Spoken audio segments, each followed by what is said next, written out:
नमस्कार, मैं doctor Meenakshi Mehta, consultant नोवा IVF. मैं आपका स्वागत करती हूँ फ्री हॉस्पिटल टीवी चैनल पर। आज हम डिस्कस करेंगे 5 ऐसे तरीके जिससे हम इनफर्टिलिटी को दूर कर सकते हैं नेचुरली।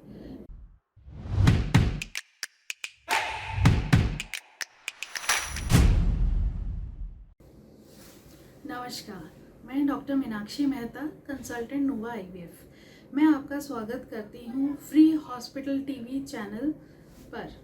आज हम डिस्कस करेंगे 5 ऐसे तरीके जिससे हम इनफर्टिलिटी को दूर कर सकते हैं नेचुरली, या हम बोल सकते हैं 5 तरीके जिनसे हम नेचुरली कंसीव करने के चांसेस बढ़ा सकते हैं।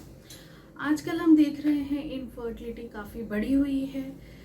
इनफर्टिलिटी बढ़ने के कुछ कारण हैं। एक तो है स्ट्रेस, जिसकी वजह से चांसेस कम हो रहे हैं। लाइफस्टाइल, आजकल लाइफस्टाइल काफ़ी बदल गई है। काफ़ी लोग ऐसे लाइफस्टाइल अपना रहे हैं जिससे इनफर्टिलिटी के जो चांसेस है वो कम हो रहे हैं, जिसमें आपकी स्मोकिंग है, अल्कोहलिज्म है, वेट गेन है, स्ट्रेस एक फैक्टर है। दूसरा है लेट कंसेप्शन। आजकल बहुत से लोग लेट शादियां कर रहे हैं, जिसकी वजह से फर्टिलिटी जो विंडो है, जो फर्टिलिटी एज है, वो डिक्लाइन हो रही है। अब सबसे पहले हम डिस्कस करेंगे पहला तरीका। सबसे पहले है आपको अपना फर्टाइल पीरियड पता होना चाहिए कि कौन सा ऐसा टाइम है जब आप नेचुरली कंसीव मैक्सिमम कर सकते हैं। जो मेंस्ट्रुअल साइकिल होती है वो 28 to 30 डेज़ की होती है नॉर्मली। तो जो फर्टाइल पीरियड होता है, वो जो आपका पीरियड से 14वां दिन गिनते हैं, वो फर्टाइल पीरियड होता है। तो उससे 2-3 दिन पहले और 2-3 दिन बाद आप ट्राई कर सकते हैं। उस टाइम आपका प्रेगनेंसी का चांस ज़्यादा रहता है। नेचुरली अगर हम बोले कंसीव करने का जो परसेंटेज होता है 20 से 25% होता है। और मोस्टली कपल्स, अगर कोई दिक्कत ना हो, 6 महीने से 1 साल के अंदर कंसीव कर जाता है। और इस जो फर्टाइल पीरियड है, इसमें जो आपका अंडा रिलीज़ होता है वो 48 घंटे तक इंतज़ार करता है, वो लाइव ज़िंदा रहता है। और जो शुक्राणु है वो भी 48 घंटे तक लाइव रहता है।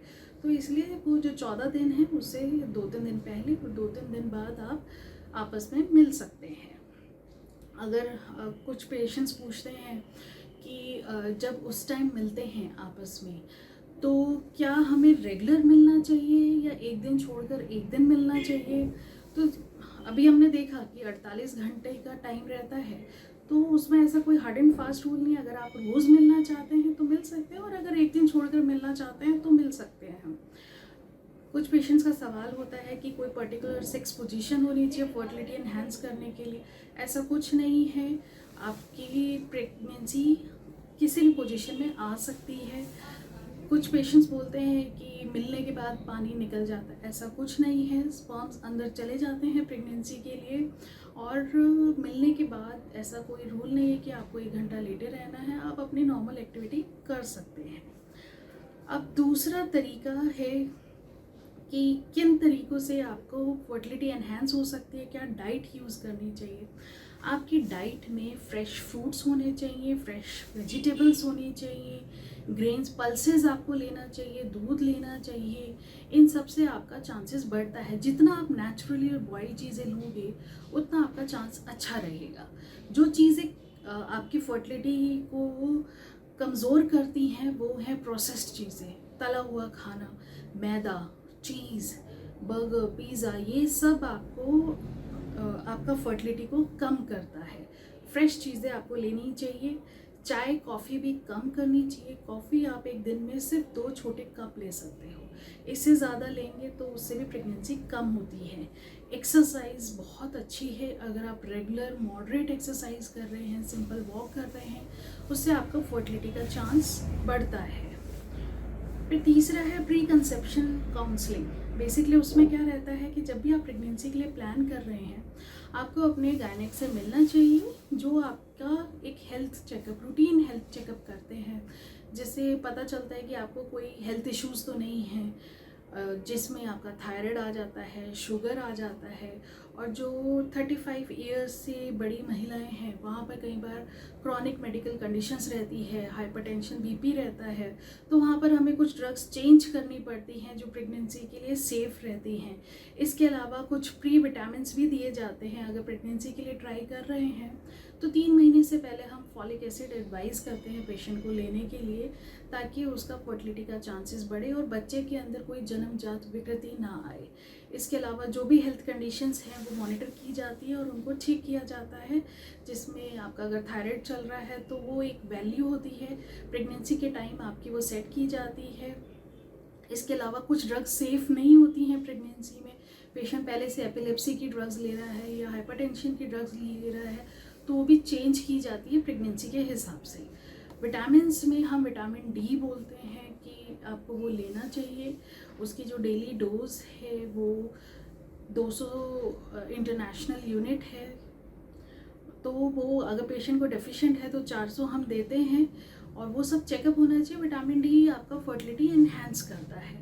इसके अलावा सर्टेन डाइट्स हैं जो पेशेंट को एडवाइस की जाती हैं। इसके अलावा कुछ एक्सरसाइजेस हैं, पेल्विक एक्सरसाइजेस हैं जो पेशेंट को बताई जाती है जिनसे फर्टिलिटी एनहांस होती है।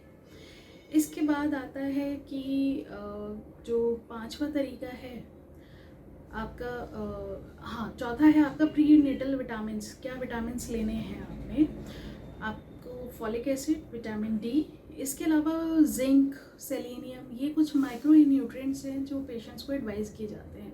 कई बार patient over the counter multivitamins ले रहा होता है। क्या इतने मल्टीविटामिन्स लेने चाहिए?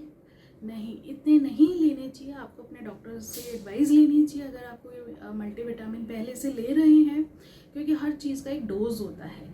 अगर एक्सेस में विटामिन डी जाता है, B12 जाता है, ये सब टॉक्सिसिटी करते हैं, तो वो आपको एक बार अपने गायनेकोलॉजिस्ट से पूछना चाहिए कि आप जो भी ड्रग्स ले रहे हैं क्या वो सफिशिएंट हैं, आपको लेनी चाहिए या नहीं लेनी चाहिए। इसके बाद सबसे इम्पॉर्टेंट फैक्टर है स्ट्रेस मैनेजमेंट, कि प्रेगनेंसी नहीं हो रही है तो स्ट्रेस आपको कैसे मैनेज करना है। वर्क प्लेस का स्ट्रेस है, घर का स्ट्रेस है, तो कुछ तरीके हैं जिनसे आप अपना स्ट्रेस कम कर सकते हैं। सबसे इम्पॉर्टेंट है आपका योगा। आप योगा करिए। योगा में आप प्राणायाम कर सकते हैं, सूर्य नमस्कार कर सकते हैं। ये कुछ एक्सरसाइजेज हैं जिनसे आपका अपना स्ट्रेस लेवल कम होता है। दूसरा मेडिटेशन है। मेडिटेशन अगर आप करते हैं रेगुलर तो उससे भी आप अपनी स्ट्रेस लेवल को कम कर सकते हैं। एक आप अपना मेंटल लेवल है उसको आप सेटल डाउन कर सकते हैं। तीसरा एक्सरसाइजेज हैं, लाइट एक्सरसाइजेज है। सिंपल वॉक, आप पार्क में जाके अगर सिंपल वॉक करेंगे उससे भी आपको एक फ्रेश एयर जाएगी तो आपका स्ट्रेस लेवल कम होता है। इसके अलावा आपकी स्लीप पैटर्न, आपका स्लीप पैटर्न बहुत मैटर करता है आपका सर्कैडियन रिदम के लिए। अगर आपका स्लीप पैटर्न अच्छा है, रात को आप कम से कम 6 घंटे सोते हैं, पूरे दिन में आपकी 8 घंटे की स्लीप साइकिल होनी चाहिए।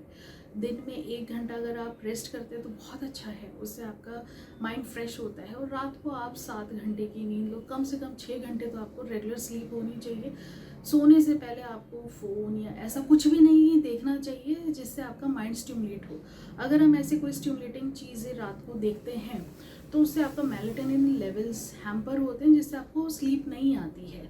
और अगर मेलाटोनिन लेवल्स हैम्पर होता है तो आपका अंदर वो नेगेटिव चीज़ें बनती है, नेगेटिव हार्मोन्स बनता है, जिसकी वजह से आपका पूरा सर्कैडियन रिदम ऑल्टर होता है, आपके हार्मोन्स इम्बैलेंस होते हैं, आपका प्रेगनेंसी का चांस कम होता है।